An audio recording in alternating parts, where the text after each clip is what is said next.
ಬದಲಾವಣೆ ವಿಚಾರ ದಲಿತ ಸಿಎಂ ಚರ್ಚೆ ಮುನ್ನೆಲೆಗೆ ವಿಜಯಪುರದಲ್ಲಿ ಮಾಜಿ ಕೇಂದ್ರ ಸಚಿವ ರಮೇಶ್ ಜಿಗಜಿಣಗಿ ಹೇಳಿಕೆ. ದಲಿತರೊಬ್ಬರು ಮುಖ್ಯಮಂತ್ರಿ ಆದರೆ ನನಗಂತೂ ಬಹಳ ಖುಷಿಯಾಗುತ್ತೆ. ದೇಶಕ್ಕೆ ಸ್ವಾತಂತ್ರ್ಯ ಸಿಕ್ಕು 75 ವರ್ಷವಾಯಿತು. ನಮ್ಮ ರಾಜ್ಯದ ಸುತ್ತಮುತ್ತಲಿನ ರಾಜ್ಯದಲ್ಲಿ ದಲಿತ ಮುಖ್ಯಮಂತ್ರಿ ಆಗಿದ್ದಾರೆ. ರಾಜ್ಯದಲ್ಲಿ ಏನು ದಾಡೆ ಆಗೈತಿ?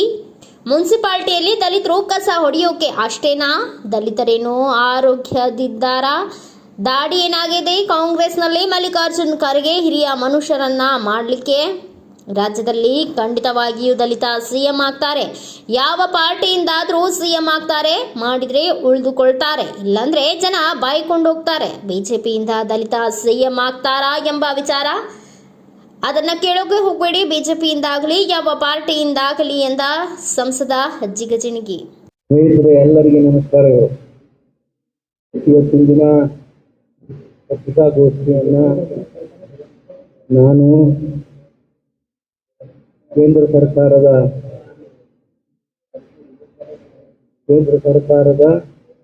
ಸಾನ್ನಿಧ್ಯದಲ್ಲಿ ನಡೆಯತಕ್ಕಂಥ ಉಕ್ಕಿನ ಮನುಷ್ಯ ಸನ್ಮಾನ್ಯ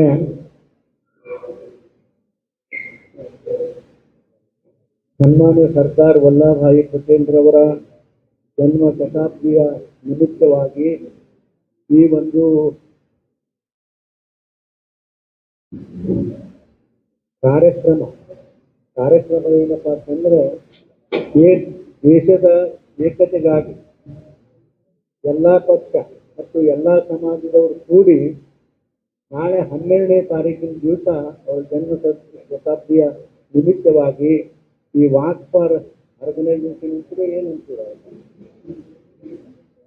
ವಾಕ್ ಫಾರ್ ಯುನಿಟಿ ಸಮಾಜದಲ್ಲಿರ್ತಕ್ಕಂಥ ಎಲ್ಲ ಪಕ್ಷದವರು ಎಲ್ಲ ಸಮಾಜದವರು ಈ ಒಂದು ಪಟೇಲ್ರ 150ನೇ ಜನ್ಮ ಶತಾಬ್ದಿಯ ನಿಮಿತ್ತ ಸಲುವಾಗಿ ನಾಳೆ 12ನೇ ತಾರೀಕಿನ ದಿನ ಶಿವಾಜಿ ಚೌಕನಿಂದ ಈ ಕೆಂಗಲ್ ಹನುಮಂತರಾಯರ ಈ ಏನು ನಮ್ಮ ಸಮುದಾಯ ಭವನದ ಅಲ್ಲಿವರೆಗೂ ಕೂಡ ನಾವು ಎಲ್ಲರೂ ಕೂಡ ನಡ್ಕೊಂಡು ಹೋಗುವಾಗ ಅದಕ್ಕೆ ದಯವಿಟ್ಟು ಜಿಲ್ಲೆಯ ಎಲ್ಲ ಜನ ಹೆಚ್ಚಿನ ಜನ ಈ ಒಂದು ಉಕ್ಕಿನ ಮನುಷ್ಯನೆಂದೇ ಅತ್ಯಂತ ಪ್ರಸಿದ್ಧವಾಗಿ ಈ ದೇಶದಲ್ಲಿ ಪ್ರಸಿದ್ಧವಾಗಿರ್ತಕ್ಕಂಥ ಸರ್ದಾರ್ ವಲ್ಲಭಭಾಯಿ ಪಟೇಲ್ರವರ ನಿಮಿತ್ತವಾಗಿ ತಾವೆಲ್ಲರೂ ಕೂಡ ಇದರಲ್ಲಿ ಭಾಗಿಯಾಗಬೇಕು ಅಂತ ಹೇಳಿ ನಾನು ಅತ್ಯಂತ ಕಳಕಳಿಯಿಂದ ಜನರಲ್ಲಿ ಪ್ರಾರ್ಥನೆ ಮಾಡಿ ಬೆಳಿಗ್ಗೆ 11 ಗಂಟೆಗೆ ಅಲ್ಲಿ ರಂಗಮಂದಿರ 11 ಗಂಟೆಗೆ ಅಲ್ಲಿ ಎಲ್ಲರೂ ನಾವು ಇರ್ತೇವೆ. ನಾನೇ ಅದನ್ನ ಉದ್ಘಾಟನೆಯನ್ನು ಮಾಡತಕ್ಕಂಥ ಕೆಲಸ ಮಾಡ್ತೀನಿ. ಅದ್ರ ಜೊತೆಗೆ ಬೇರೆ ಬೇರೆ ಕಾರ್ಯಕ್ರಮಗಳು ಕೂಡ 11 ಗಂಟೆ ಮೇಲೆ ಬೇರೆ ಬೇರೆ ಕಾರ್ಯಕ್ರಮಗಳು ಅಲ್ಲಿ ನಡೆದು ಹೋಗ್ತವೆ ಅಂತ ಹೇಳಿ ನಾನು ಹೇಳ್ತೀನಿ. 10 ಗಂಟೆಗೆ ನಾನೇ ಚಾಲನೆ ಕೊಡ್ತೀನಿ ಶಿವಾಜಿ ಸರ್ಕಲ್ ಕಾರ್ಯಕ್ರಮದ ಅಲ್ಲಿ ಶಿವಾಜಿ ನಗರದಿಂದ ಅಂತ ಹೇಳಿ ಶಿವಾಜಿ ಸರ್ಕಲ್ನಿಂದ ಶಿವಾಜಿ ಸರ್ಕಲ್ನಿಂದ ಕಂದಗಲ್ ಹನುಮಂತರಾಯ ಮಂದಿರವರೆಗೆ ನಡ್ಕೊಂತ ಹೋಗುದು ವಾಕ್ ಫಾರ್ ದ ಯೂನಿಟಿ. ಅಲ್ಲಿ 11:15 ಅಲ್ಲಿ ವಿವಿಧ ಕಾರ್ಯಕ್ರಮಗಳು, ನಮ್ಮ ಕಡೆ ಮನರಂಜನಾ ಕಾರ್ಯಕ್ರಮಗಳು ಅದಾವ. ಅದ್ರ ಜೊತೆ ಕೆಲವು ಪ್ರತಿಭಾ ಹುಡುಗರಿಗೆ ಪುರಸ್ಕಾರ ಅದಾವ. ಅವೆಲ್ಲ 11:15 ಅಲ್ಲಿಂದ ಸ್ಟಾರ್ಟ್ ಆಗ್ತದೆ.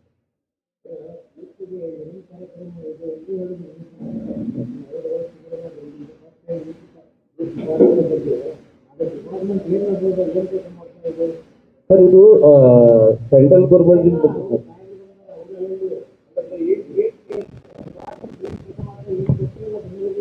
ಸರ್, ಮೇರಾ ಯುವ ಭಾರತ್ ಒಂದು ಭಾರತ ಸರ್ಕಾರ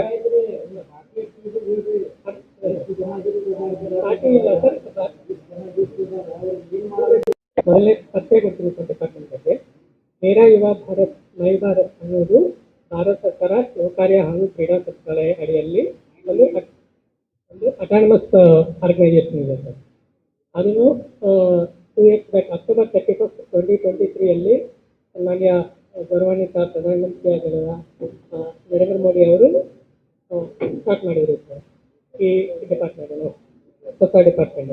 ಮೊದಲು ನೆಹರು ಯುವ ಕೇಂದ್ರ ಅಂತ ಇದೆ. ಈ ಡಿಪಾರ್ಟ್ಮೆಂಟ್ ನೆಹರು ಯುವ ಕೇಂದ್ರ ಮತ್ತು ಮೇರಾ ಯುವ ಭಾರತ್ ಎರಡೂ ಸೇರಿ ಯುವಜನರಿಗೋಸ್ಕರ ಅವರ ಡೆವಲಪ್ಮೆಂಟ್ಗೋಸ್ಕರ ಬೇರೆ ಬೇರೆ ಆಕ್ಟಿವಿಟೀಸ್ ಮಾಡ್ತಾ ಇದ್ದೀವಿ ಸರ್. ಒಂದು ಸ್ಪೋರ್ಟ್ಸ್ ಆಕ್ಟಿವಿಟೀಸ್ ಡಿಪಾರ್ಟ್ಮೆಂಟಿಂದ ಸ್ಪೋರ್ಟ್ಸ್ ಆಕ್ಟಿವಿಟೀಸ್ ಮಾಡ್ತೀವಿ, ಅವೇರ್ನೆಸ್ ಆಕ್ಟಿವಿಟೀಸ್ ಮಾಡ್ತೀವಿ, ಎಜುಕೇಷನಲ್ ಆಕ್ಟಿವಿಟೀಸ್ ಮಾಡ್ತೀವಿ, ಅವ್ರ ಕೆರಿಯರ್ ಡೆವಲಪ್ಮೆಂಟ್ ಆಕ್ಟಿವಿಟೀಸ್ ಮಾಡ್ತೀವಿ, ಕಲ್ಚರಲ್ ಆಕ್ಟಿವಿಟೀಸ್ ಮಾಡ್ತೀವಿ, ಮತ್ತು ಡಿಸ್ಟ್ರಿಕ್ಟ್ ಲೆವೆಲ್ ಯುವಜನೋತ್ಸವ ಕಾರ್ಯಕ್ರಮಗಳನ್ನು ನಮ್ಮ ಡಿಪಾರ್ಟ್ಮೆಂಟಿಂದ ಆಯೋಜನೆ ಮಾಡ್ತೀವಿ. ಈಗಾಗಲೇ Viksit Bharat youth young leaders dialogue ಅಂತ ಒಂದು ಕ್ವಿಜ್ ಕೂಡ ಆಯೋಜನೆ ಮಾಡಿದ್ದೇವೆ ನಮ್ಮ ಡಿಪಾರ್ಟ್ಮೆಂಟ್ ವತಿಯಿಂದ. ಈಗಾಗಲೇ ಈಗ ಈ ಒಂದು ಕಾರ್ಯಕ್ರಮ ಯೂನಿಟಿ ಮಾರ್ಚ್ ಕೂಡ ನಮ್ಮ ಡಿಪಾರ್ಟ್ಮೆಂಟ್ ವತಿಯಿಂದಲೇ ಆಯೋಜನೆ ಮಾಡಿದ್ದೇವೆ.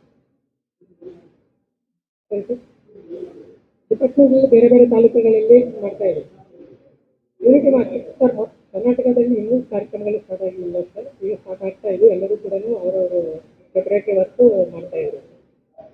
ಅದು ಹೊಸ ಇಲಾಖೆ ಇರೋದ್ರಿಂದ ಎಲ್ಲ ಪ್ರಿಪರೇಟರಿ ಮೀಟಿಂಗ್ ಮಾಡ್ತಾ ಇದ್ದಾರೆ.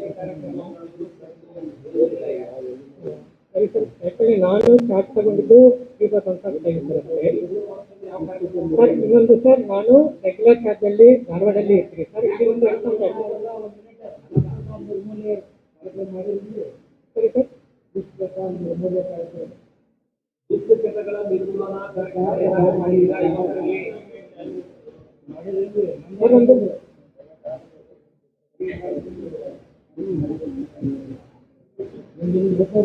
ಅವರು ಹೊಸದಾಗಿ ಬಂದಾರ ಕಾರ್ಯಕ್ರಮದೊಂದು ಆಯ್ತು. ಈಗ ಹಿಂದ ಅದೇ ಈ ಹಿಂದ ಏನೇನು ಅವ್ರಿಗೆ ಜ್ಞಾಪಕ ಆಗ್ಯಾವ ನನಗೂ ಗೊತ್ತಾಗ. ನಾನೇ ಸ್ವತಃ ಅವ್ರಿಗೆ ಅವ್ರ ಡೈರೆಕ್ಟ್ರಿಗೆ ಫೋನ್ ಮಾಡಿ ಹೇಳಿಬೇಕು, ಏನಪ್ಪ ನಿಮ್ಮ ಕೇಂದ್ರ ಸರ್ಕಾರದ ಏನೇನು ಯೋಜನೆಗಳಾಗ ನನಗೆ ಗೊತ್ತಿಲ್ಲ, ಯಾವ ಇಲಾಖೆಗೆ ಏನು ಕೇಳಬೇಕು ನನಗೂ ಗೊತ್ತಿಲ್ಲ, ಈ ಇದನ್ನ ತಪ್ಪಾಗ್ತದೆ ಇದು ಅಂತಕ್ಕಂಥ ಮಾತು ನಾನು ಕೂಡ ಹೇಳಿದ್ದೀನಿ. ಹಿಂದೆ ಏನಾಗ್ಯದ ಆಗ ಹೋಗ್ಯದ, ಅವನು ಪಾಪ ಹತ್ತಿರ ಬಂದಾಗ ಮುಂದಿನ ದಿನಮಾನಗಳಲ್ಲಿ ಈ ರೀತಿ ಆಗಲಾರ್ದು ಗಟ್ಟಿಯವರ ಇದು ಕಾರ್ಯಕ್ರಮ ಏನೇ ಇದ್ರೂ ಕೂಡ ನಡಿಬೇಕು. ಪ್ರತಿಯೊಂದು ಸಲ ನೀವು ಏನು ಕಾರ್ಯಕ್ರಮ ಜಿಲ್ಲಾದ ಮಾಡ್ತೀರಿ ಅವರು ಪತ್ರಿಕೆಯಲ್ಲಿ ಹೇಳ್ಬೇಕು. ಇದು ನಿಮ್ಮ ಕೆಲಸ.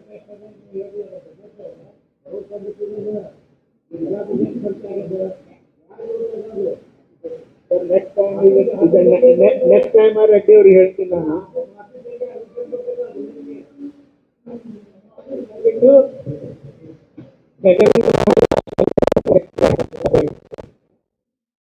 ಆಫೀಸ್ಗೆ ಬರ್ಬೋದು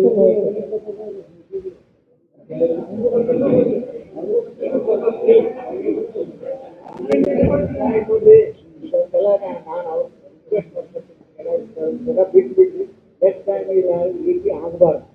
ಅವರಿಗೆ ಪ್ರತಿಯೊಂದು ಸಲ ಏನೇ ಕಾರ್ಯಕ್ರಮ ಇದ್ರೆ ಪತ್ರಿಕೆಯವ್ರ ಹೇಳ್ಬೇಕು. ಜನರಿಗೆ ಹೆಂಗೆ ಗೊತ್ತಾಗ್ತದೆ ನೀವು ಇರುವುದೇ ಅದಕ್ಕೆ. ಜನರ ಮಧ್ಯೆ ನಿಮ್ಮ ಸರ್ಕಾರ ಮತ್ತು ಜನರ ಮಧ್ಯೆ ನೀವು ಅದನ್ನ ನಡುಕೊಂಡಿಯಾಗಿ ಕೆಲಸ ಮಾಡಬೇಕು. ನೀವು ಗೊತ್ತಿಲ್ಲ ಅಂತಂದ್ರೆ ಏನದು ಹಂಗೆ ಆಗೋದಿಲ್ಲ. ಮುಂದಿನ ಸಲ ಇದು ಯಾವುದೂ ಲಾಸ್ಟಿಕ್ ಆಗಬಾರ್ದು. ಕಾರ್ಯಕ್ರಮ ಆಗಲಿ ಸರ್. ಐ ವಿಲ್ ಇಂಟಿಮೇಟ್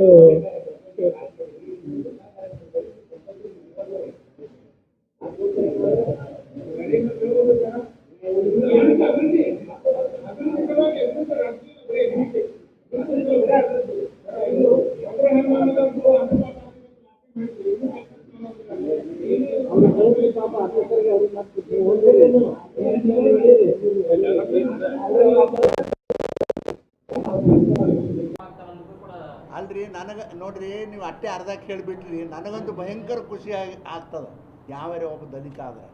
ಏನ್ರಿ ಅಲ್ಲ, 50 ವರ್ಷ 75 ವರ್ಷ ಆಯಿತು ಸ್ವಾತಂತ್ರ್ಯ ಸಿಕ್ಕು.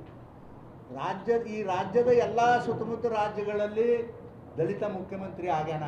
ಈ ಕರ್ನಾಟಕದಾಗ ಏನು ಧಾಡ್ಯಾಗ್ಯದಪ್ಪ, ಏನು ಬರೀ ಮುನ್ಸಿಪಾಲ್ಟಿ ಕಸ ಹೊಡೆಯವ್ರು ಅಟ್ಟೆನಾ? ನಾವು ದಲಿತರು ನಾವ್ಯಾಕೆ ಆಗಬಾರ್ದು? ಎಲ್ಲರೂ ಏನು ಅಯೋಗ್ಯರಲ್ಲ, ಏನು ಕರಿಗೇನ ಕಾಂಗ್ರೆಸ್ನವ್ರಿಗೆ ಏನು ಧಾಡ್ಯಾಗ್ಯದ? ಕರಿಗೇನಂತ ಹಿರಿಯ ಮನುಷ್ಯನ ಮಾಡ್ಲಕ್ಕ ಹ್ಯಾಂಗ್ರಿ ಇದು? ಏನು ನಮ್ಗೆ ಅರ್ಥ ಆಗಲ್ಲಾಗ್ಯದ.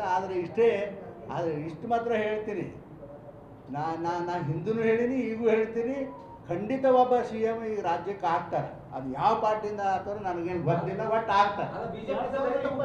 ನೋಡ್ರಿ, BJP ಪ್ರಶ್ನೆ, ನಮ್ಮ ಕಾಂಗ್ರೆಸ್